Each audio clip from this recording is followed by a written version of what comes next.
your name. And you not here, boo, I'm Wale. And that DC shit I rap all day. And my eyes red cause I'm all that haze. Don't blow my high, let me shine. Drum on the beat, let me take my time. Nigga one beat, we can take it outside. Fuck it, what, bro? These hoes ain't mine. Is you out your mind? You out your league. I sweat no bitches, I sweat out weeds. Wear out tracks, let me do my thing. I got 16 for this Roscoe thing, but I'm almost done. Let me get back to it. Whole lot of loud in a little backwood. Whole lot of money, big tip I would. I put on the train, little engine could. Bitch. Girl, the way you moving, got me in a trance. DJ tell me ladies get your jam. I'ma sip my Scotto.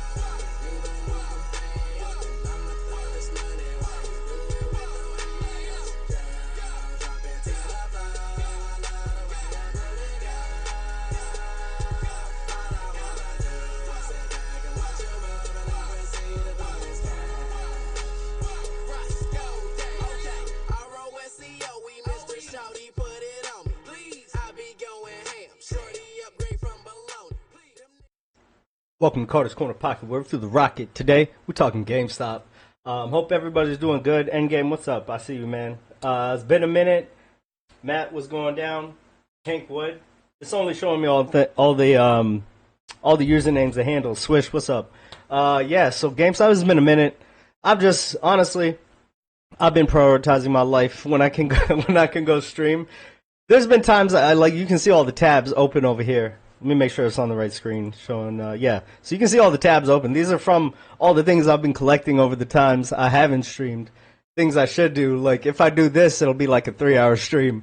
But I just want to get on here, talk about the markets, just talk because it's been a while. I've really been prioritizing my life with my family, my children, different things like that. I was just thinking, contemplating about like the future I'm leading for my children, what I'm doing. There's different projects that I have that I've had around the house that I've been working on, just getting things done, being productive, a productive human being, you know, all because I trust in GameStop, I trust in Ryan Cohen, I trust in the plan, I trust in all the research that we do day after day, watching Morant's rants. You know, he's going to be there to hold everything down. But yeah, I've just really been doing projects, doing work. Times that I could have streamed, that I was really close to streaming, I'm like, is this the most productive thing I can do for my family and my life at this moment? And no, it wasn't. So that's why I didn't stream. But now, you know, right now I have an itch. I want to stream, and I have basketball practice with my daughter in a little while. We have to leave, but and I have my own work, you know, that I've had to be available for. Friday night I was gonna stream. Had to stay late and work, or not stay late, but be logged on late. So just different things like that. But nothing's changed. GameStop is the one and only stock that I focus on, I invest in, because to me, they're the next Berkshire Hathaway. And who wouldn't want to get in to Berkshire Hathaway in the very beginning at the turnaround? Yeah, Ryan Cohen, board members, all on board with them. I'm done convincing people. I'm done trying to convince my brother. Even my brother, one of my brothers, he's just always buy the S&P. I'm like, you don't want to get into the next Berkshire Hathaway, because he loves Warren Buffett. He's like, it's too much risk. And I'm like, come on. I'm not like, he's the only one I talk to about GameStop now, honestly. And the moves that Ryan Cohen makes, and like the way he takes it, it's like, yeah, that's really good. There's a plan. Ryan Cohen's going to deploy capital, like when the market at a discount. You know, Ryan Cohen is risk-off investing. When he makes a move, he said it himself. He said it's going to be very calculated, low risk, high reward for GameStop. So who wouldn't want to be invested in an individual stock? And you saw the stock, was it yesterday? Everything was down, but GameStop came back and closed in the green. I bought shares yesterday. I'm not sure if I posted on the Discord or not, but we got a hit with 32 to 38 inches of snow. That's a lot, man. Snowed in. Yeah, mine was not bad. We made a snowman yesterday. See, I was going to live stream yesterday, but my kids were home. They were off of like 1.5 inches of snow. I think they were just scared from all the snow, concrete, and everything that's gone on. But so like, yeah, my son is like, can you build a snowman with me? I'm like, I'm not going to say no to him, you know, little kid. And live stream, so I did that. Then I came in, and then my wife had put the baby to sleep for a nap, so then she wanted to hang out, so I can't say no to her. And then like my daughter, she's like, "Can you build an ice castle with me?" Oh my goodness! But like, it was cool because I got to play. I got to chill with like every member of my family, which is a rare occurrence because we're always busy. But yeah, I'm doing the same thing you guys are doing. Another 25 shares Friday. Yeah, I at least like if I don't buy anything, at least one day I'll log in and buy like 5 shares, just to cover the week, one for every day. Absolute bare minimum. But right now, like it's only February, I have a ton of shares already that I've accumulated in the beginning of the year. So me personally, I was just looking at the markets. Bitcoin is at 64,199. Let me get the numbers up. What I have over here. It's really funny. Well, I mean, I guess it's not funny because GameStop is invested in Bitcoin, but who knows what Ryan Cohen's doing with Bitcoin? What their strategy is? If they're gonna buy some more, if they sell, I don't know. But Bitcoin is like, to me, I was thinking about it. I was like, it's like the stripper money you go out with, right? Back in the day, you'd be like, okay, here's 200. I'm not going past this. This is just what I'm willing to blow tonight. That's Bitcoin for GameStop, okay? It's not even close to what Ryan Cohen is planning on doing, So Bitcoin, obviously, it's coming down. It looks like it's going to be, the H pattern, which comes down. We're going to have a fall down here. I know that there's high, I don't know if it's going to go that low, but 60,000 is a key level over there. Investors have been hedging towards 60,000. So we'll see if it breaks below that or what, but they're hedging with puts down to the 60,000 range. So crypto has had $100 billion loss in one day, which is incredible. 5 consecutive weeks of outflows from U.S. Bitcoin ETFs. There's thin liquidity, stop loss cascades, leverage. Some leverage is being margin called with the 20% drop. So if an account has a 20% drop, boom, margin call. They'll give you all the leverage. They'll give you all of the leverage. I don't know for crypto. I think it's about, I don't know what the leverage is for crypto. 10, 20%, maybe it's the same thing. 10 to 20% leverage off of what you have. So there's a lot of positions just getting wiped out, margin called with this. Downside hedging is concentrated at 60,000. So we'll see what happens, if that'll be the bottom, if it rebounds or goes down. But to me, if it affects GameStop's earnings, quarterly earnings, it's fine with me. If they want to reflect the stock price low, I want to continue to accumulate because I know I'm planning on holding this for a long time. There's literally nothing else I'll buy. There's nothing else I can come to that I can consider in my mind to be a better investment than GameStop at the price that it is right now, which is $23.77. GameStop was up 0.55% on the day, and the warrants match it at 0.7%. Yesterday, the warrants were mismatched. Warrants are priced off of the underlying stock, which GameStop was in the positive. Theta decay, time decay, and intrinsic value, which right now it's at 0. So all of that is combined together to create the warrants price on the market. And how can they oppose each other? How can the stock be up and the warrant be down if the warrant's whole thing is based off of the stock price and time decay is 1 day less or even closer to expiration? So it should be matching up, but it's not. But whatever. I mean, it's GameStop. It's the ultimate stock. I was watching some Gabe Plotkin interviews, and absolutely ridiculous how they praise this guy to be an amazing person, amazing investor. Somebody even said that he's so resilient and a genius for coming out of the GameStop and composed for coming out of the GameStop situation the way he did. Now he's getting praised like for buying the Charlotte Hornets from Michael Jordan, which you already know was his collateral for the GameStop position. What's up, Jesse?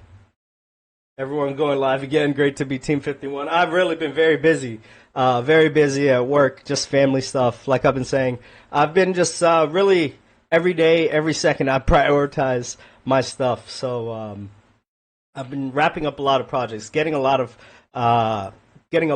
things done. Things for my business, thinking scalability, efficiency, really harping in on my processes and seeing where I can be the most efficient, what's the most bang for my buck of what I can spend to get more equipment, to do what I need to do. Really just analyzing everything in my life as you you know, like as usual, but just going hardcore. I just want to be a productive body. You know, that's what I want to preach. And for GameStop, I have patience. For my life with my hands, I have productivity. You know, so every second that goes by, I'm like, am I being the most productive that I can be? And yeah, so that's what I've been doing. That's what I've been up to. So that thought process has been leading me to do other things than live stream. But right now, I want to live stream, so I'm live streaming. You know, I have some time. I've done some work already today for my actual formal job, which I really want. I really want to get my hands on my pension because I can't. You know, so what would that mean? I'm not even going to talk about it, but I wish I could control where it would go because it would go 100% to GameStop. So what's going on in the market? S&P 500 is near all-time highs right now. Momentum is fading, which I've been reading, and we're overdue right now for a correction. And that all the tariff issues, investors, they're scared, they're hesitant.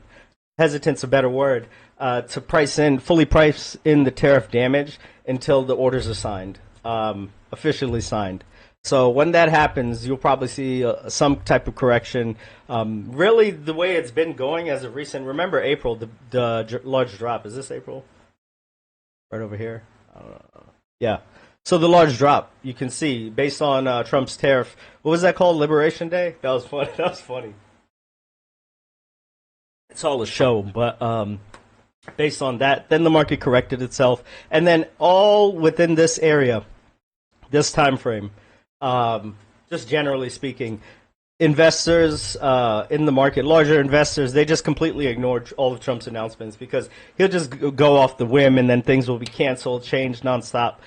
So it's really hard for them to price it in. I'm not taking their side for market pricing, but for me it looks overdue for a correction. If you look at the way broker dealers work, when they get retail investors or people, even funds like prime brokers, if a fund invests in a long position here, they automatically take a put out to hedge it. So that's just the way they work. So what do you think? What do you think their position is on GameStop? So I'm gonna let that be. Just my whole viewpoint, vantage point of GameStop is what Ryan Cohen is going to do with the money. He's obviously waiting, seeing what I see right here. He's waiting for the correction to come in. He's going to scoop up a company really cheap, maybe multiple. I don't know. I don't know. Just talking with his standards, seeing from different interviews, he has certain standards for himself, his workers, the way he wants governance set up in the organization, and he really wants to look at a CEO that I'm talking like I know stuff, but just from what he's talking about, just from what he said before, he wants to look for a CEO, a business where he can put his money in, or the company's money in this instance. Previously, he was talking about his money. Sit back and let a brilliant CEO work. Let a well-run, like an efficient company do its thing and make money. So he's a rare breed. It's hard to find people like him running other companies. So I mean, out of anyone, he will be the one to know like how to pick companies, how to invest. You want to talk about his investments? I have it right here. People are worried about, and this was all due to like my brother. He was talking about it's too risky. I'm like, what do you mean risk? He's such a great investor. Look at all the stuff he's done. And here, we'll take a look at what Ryan Cohen has done, because I'm just going to do a little brief thing today. I guess brief, I don't know, because I have to go to basketball practice. But I have all these videos to play, but I can't play it right now. So let me finish up with the SPY before I do that. So yeah, overall momentum's fading. We're near all-time highs. But there's divergence, absolute, complete divergence over here. You can see the upward trend that we've been in for SPY since April of 2025. The recovery. I did not know that. Anyways, so you can see it's just an upward trend completely. We're leveling off. It's flatlining. But if you see the MACD at the bottom, complete downward trajectory. It's going to catch up eventually, and when it comes, it'll come in the form of a correction. So let's see, where will it drop? I don't know, maybe 600? Who knows? I don't know where it'll be, but there will be a correction to it. There's divergence formed over a long period of time, since April of last year. So yes, so that's what we have on the SPY. Investors aren't pricing it in until the tariff damage, until orders are actually signed. So when it gets signed, when it's set to be signed, expect volatility in the market. But yeah, that's what GameStop's doing. I'm all over the place. But let's see. What else is there they're talking about? Okay, Ryan Cohen's track history, investing. Alibaba. I'm just going to give it to you straight. Alibaba, let's see. I drew a white line. No Tony De Niro. Where Ryan Cohen got in. The approximate position Ryan Cohen got into these stocks. So Alibaba right over here is hovering around 87, and currently he's sitting at a 74% increase. Profitable position, 74% on Alibaba. Let's take a look at Wells Fargo, where he's been. This thing is going up and to the right. Let's take a look where he is in his investment at Wells Fargo. Because my brother was talking about risk. I'm like, this dude is a great investor. And then I started reading this off, so that's why I was like, I'm just going to reiterate it, that he's 105% up on his Wells Fargo position. Apple, he scaled in and bought over time. So basically, he invested after he sold Chewy, right? So let's take a look. Yeah, I'm like handicapped on this. Okay. What are we at? His Apple position is okay 630% up from when he initially bought in. So imagine if he does that with GameStop's $9 billion in cash that it has, right? It'll be amazing. That's why the tranches are over there. The goals are up to 100 billion, and he said several hundreds millions of dollars in his recent interview. So I'm not worried at all about GameStop, the management, Ryan Cohen, or what he's doing with GameStop's money, because as you can see, he's a great investor. And don't even talk about GameStop. I don't even know if I put the mark in. Like you know the history of him buying GameStop, how much money he's made, like thousands of percent on GameStop. Yeah, right over here was the initial buy, I think. Yeah, this white line. Let's go ahead and take a look. He's currently, I'm not considering like all of his recent purchases. Just from his initial purchase, he's 2,117% up on GameStop on his initial purchase. So yeah, you tell me if you're worried about what he does. He's very selective with the stocks that he purchases, but he's 100% right on what he purchases. So I'm not worried at all about what he has planned with GameStop. So here's just another article that's come out about GameStop. Stock closes 23.64. Was this yesterday? Published 225. Okay. So it's 224 today. This is 2026. Okay. So they got that wrong. Analyst coverage remains sparse and bearish overall. Consensus price targets hover around $13 to $15, implying downside from current levels. Some models project higher fair values up to $110 in optimistic discounted cash flow scenarios. I was watching some Gabe Plotkin interviews. He was talking about discounted cash flow and GameStop being a failed business because they sell discs. So basically, he's trying to say he was right, and it's disgusting to hear. But he no longer trades. He has his family office, Tallwoods Capital. He said he doesn't really trade anymore after the GameStop thing. So whatever, they'll keep releasing these, putting price targets on it. I was watching Morenz yesterday. He was like, so we're going to get to 100, 120. Maybe he said 100 only. But and then what? I'm just going to keep going. Let them keep doing splits, bringing the price down so it's more palatable to new investors, and just keep on going. Like, why would you stop? Look at Berkshire Hathaway's history. Why would you ever stop investing? I mean, other than the fact that it's like hundreds of thousands, but why would you ever stop investing? The people that have the early shares, like, imagine that's us right now. We're just building. I'm building for my family, so I always have my family in mind when I think of things. If I die, I want to leave something for my children, to survive, to be the best that they can be. The best you can do is raise them as people, so that's what I've been doing. But, it is what it is. Life of a GameStop investor, you can be relaxed, you can be chilled. It doesn't even matter. It doesn't matter, right? It really doesn't, because the price doesn't matter at all to me.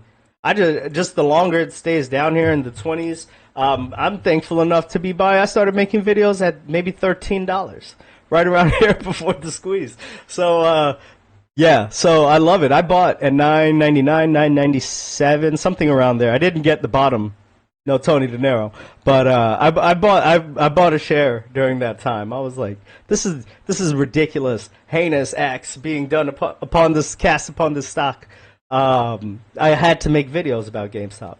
So that's just my little whatever about GameStop. But 2028 intelligence crisis. This is about AI. I'm going to talk about this really quick. Let's take a look. It's AI disruption fears in the market. Palantir has come down a ton. Let me see. What's Palantir down? Just go down the market. And NASDAQ has been getting killed. NASDAQ has been like silently killed, murked. Here you go. Look at how much the NASDAQ is down. 20% since January, I think. Since January. 20%. Crazy. Absolutely crazy. What else do I have? Let me see. Crypto, $100 billion loss. Okay. So, here, AI disruption fears. We have the sell-off. The sell-off started in software, but it expanded to cyclicals. Cyclical business that are businesses that depend on consumer spending, discretionary spending. Those businesses go along with how well the economy is doing. It's not staples like energy and so on. So this is C.R.E.A.M research, I think. C.R.E.A.M research. I said C.R.E.A.M like it's Martian. C.R.E.A.M research. They put out an article over here. They called it the self-feeding loop. I'm not going to go through the whole thing. I'm going to sum it up really quick. They have they're talking about how cheaper AI. I mean, they really echo what I've been saying forever about how businesses they're going to get stressed out with tariffs. I don't even know if they mentioned tariffs in this. I didn't come across it yet. I haven't read the whole thing. I kind of went to the summary, then started at the top, but I'd just rather go live than keep on researching and adding another tab. So they say cheaper AI will have businesses will lead to businesses laying off workers because they'll supplement with AI. Basically, the software that does AI will do way cheaper. So since people will start getting laid off, there'll be less consumer spending, and then there'll be more automation. So February, just so you know, that's what they put out. It's a giant loop. I've been saying it, like when people start laying off people, and think about this: is they can utilize AI to replace workers, which I still don't have my full faith in AI. That may sound stupid to some, but I'm going to stick to it because it's just not reliable. I think nothing can replace the brain, the thought process of a human, and what the instinct, the gut feel that humans have. So yes, regardless, February losses in the market for software, they are the deepest losses since 2008. So here you go. Take a look at Microsoft. What has Microsoft been doing? Microsoft down 30%. This is from October. Microsoft down 30% since October. And this is Adobe. Look at this. From recent highs, December 2024. I don't want to be like GameStop down, how they are. Like GameStop's down from the highs of 120. So anyways, here you go. Recent highs. 350, let's see. This is from December. They are down currently 28.88%. But if you take a look at Adobe over time. Absolutely annihilated. Let me see. Okay, we'll do like a recent type of, I don't know, stock history, whatever.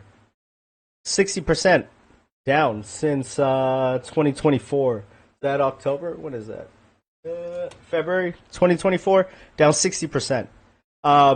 Massive losses for software due to AI being cheaper than buying software services that you have to continuously stack and buy more of their own products. That's how they make money. They want you to buy another product, buy this product, buy that product, buy that product. When AI will supplement that way cheaper, easier. Yeah, so that's where we're at. I don't really feel like, I think I've already read all of this stuff, and I don't really want to keep going through it. So let's go ahead and see. Consumer debt crisis deepens. Okay, so back to what was I talking about? The cyclicals. Okay, so AI automation. AI automation will be spreading to the. It's not only hit software companies, software stocks. It's spread to cyclicals as well, which I explained what it is. Stocks that do well when the economy is doing well, growing. Stocks that do bad when the economy is not doing well. So consumer debt crisis. So what does that hinge on?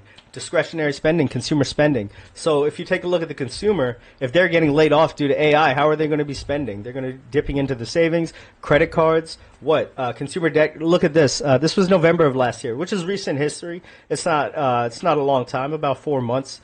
In the grand scheme of things, it's nothing because this data is gathered over a long period of time. Consumer debt crisis deepens. Americans are falling behind on credit cards, loans, mortgages. Is it time to worry? I'm not going to go through all the numbers, but just think of it. Let me go ahead. U.S. household debt has hit a record $18.59 trillion in the third quarter of 2025, up $228 billion from the previous quarter. Ridiculous. Let me just see.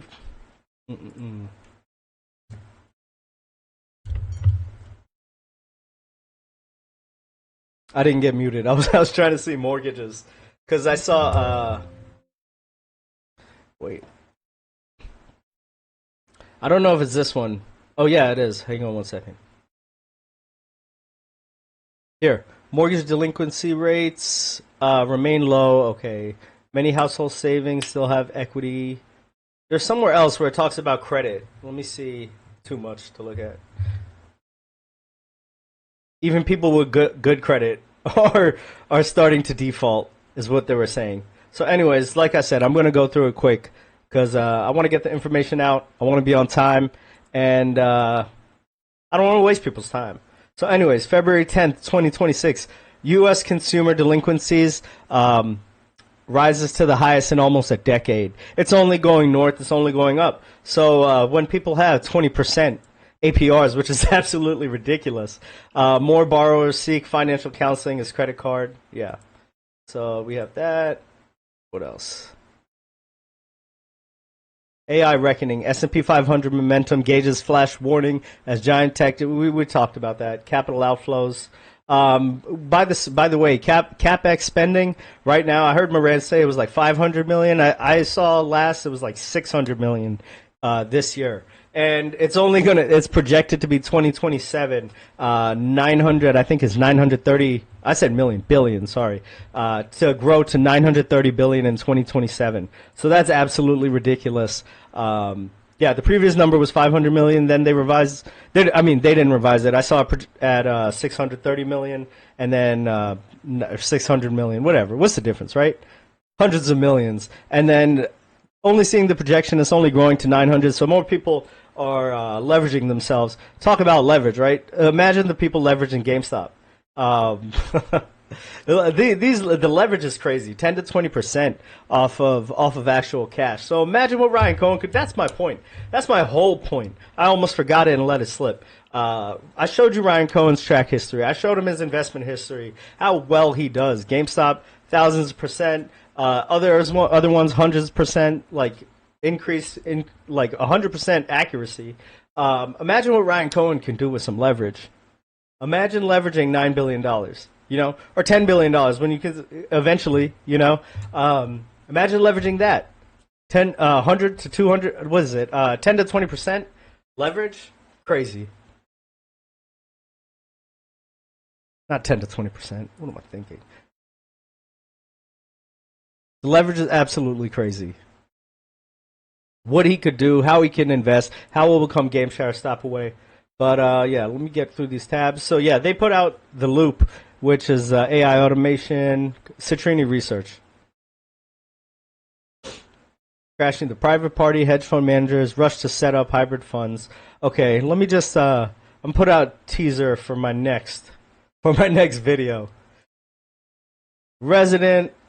Let me see. Fourth quarter. Oh yeah, U.S. GDP. Up just 1.4%, badly missing estimates. I'm not going to play the whole video. Like I said, don't want to waste people's time. The projection was up 2.8%. It came in half, 1.4%. Absolutely crazy. The growth is slowing. S&P 500 will follow that as momentum is slowing as well. Fed's favorite inflation gauge show computer price. Okay, elevated. Let's bring in Michael Packer. I'm not playing that. That's not my teaser. Is it? No. I have a lot of videos.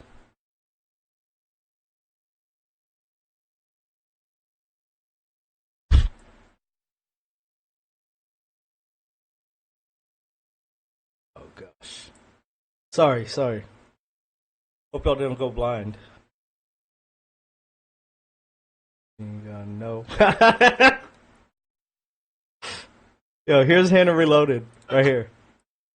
Since we're on her. To get ready. That's why I invented this revolutionary makeup gun. It's for the woman who only has 4/5 of a second to get ready. Close your eyes, Marge. And now you're ready for a night on the town. Yo. That's how she gets ready before her show. I was correct. I called her, okay? Don't call me, what do they call it? exactly Sexist, genderist, is I that don't going know. to come from, I just mind my own because business. it's not going to. But attack GameStop, I'm coming after you. I don't care. Yo, Dope Show, I see everyone over here in the chat. Let me see. Smash the like. Thank you, Fishy Friends. What's up, man? Envoy, what's going down? Hope you're well. Shakezilla, Jay Crispy, what's going on, man? Michael Bird, the legend, calling Warren Buffett. Yeah, exactly. Well, that's my whole premise, right? We knew it from the past. We knew. I think it was one of the earlier articles. He talked about Warren Buffett, looking up to Warren Buffett and the way he invests. So we kind of already had the inclination that like that's where he's headed with GameStop. And especially when he turned GameStop into a holdings company. The crazy thing about Michael Burry, he posted something funny about Bed Bath & Beyond right before I went live. He was talking about if GameStop buys anything related to BBBWHY, I'm out, you know? I don't need to put any emphasis on Michael Burry because, I mean, we're basically all Michael Burry, but for GameStop. Like, we do the deep research. We know where we are as an investor base. I can't even speak for the whole base. I can speak for myself. There's a lot of people like me that are just tried and true GameStop. You know, we know it for the long term. We're getting in Berkshire Hathaway, the next Berkshire Hathaway at the early stages. So that's where we're at. But I was going to talk about, I don't want to get off this fool. Let me see. I was going to talk about Brian Sozzi. He talks about, watch this. This fool. He needs to apologize to Ryan Cohen. This is a 25-minute interview.